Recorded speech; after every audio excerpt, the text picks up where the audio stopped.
A questão da habitação, quando nós estamos falando de cidades e não do campo, da zona rural, ela é uma questão urbana, né? Ninguém mora dentro da casa, as pessoas moram na cidade. Ou seja, você tem que ter sua casa conectada à rede de água, à rede de esgoto, à energia elétrica, à iluminação pública, à escola próxima para os seus filhos, o abastecimento, o transporte que te leva aos lugares. Então, nós estamos falando, quando falamos de habitação, de um pedaço de cidade. Muito bem. E esse pedaço de cidade tem preço. O preço, ele não se deve propriamente à unidade de habitação, ele se deve muito mais à localização.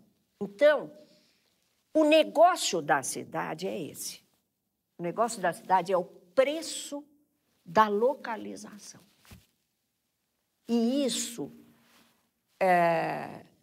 que a gente dá o nome de renda imobiliária é disputado, é uma luta surda pela disputa de rendas imobiliárias na cidade.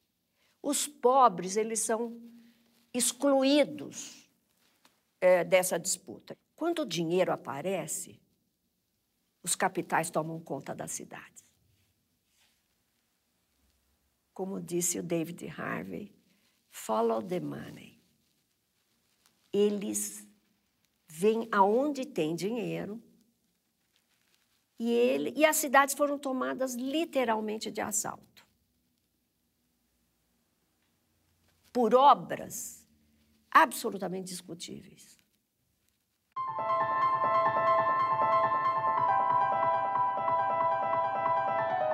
Por que são despejadas 1.500 famílias quando, pela Constituição brasileira, o direito à moradia é absoluto, foi colocado pela Emenda 29, e o direito à propriedade não é absoluto.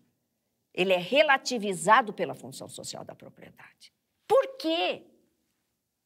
Há uma conjugação entre capital imobiliário e capital de transporte, que, no caso de algumas cidades, é agravado pelo fato de que os transportes são um monopólio privado. Os transportes públicos, paradoxalmente, não são públicos, são privados, e, portanto, seguem a lógica da valorização do capital no setor de transporte. São raríssimas as experiências no mundo onde você tem transporte público de massa privatizado. A Argentina privatizou na década de 90 e reestatizou agora. A Margaret Thatcher, no auge dos anos 80, não privatizaram o sistema de manutenção do metrô, mas não privatizou o metrô de Londres. Aqui, nos anos 90, nós fomos além da Thatcher. Tá certo? Ou privatiza ou faz concessão. Né? Concessão para o setor privado. O setor privado quer lucro. Em alguma medida, isso tem a ver com o fato que, de 1994 até hoje, as tarifas de transporte urbano, por exemplo, em São Paulo, subiram o dobro da inflação. O passe livre é possível? É. Em determinadas condições, é possível.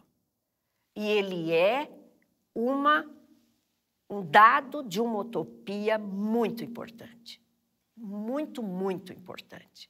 Porque, como Milton Santos já falou, o jovem, ele vive um exílio na periferia.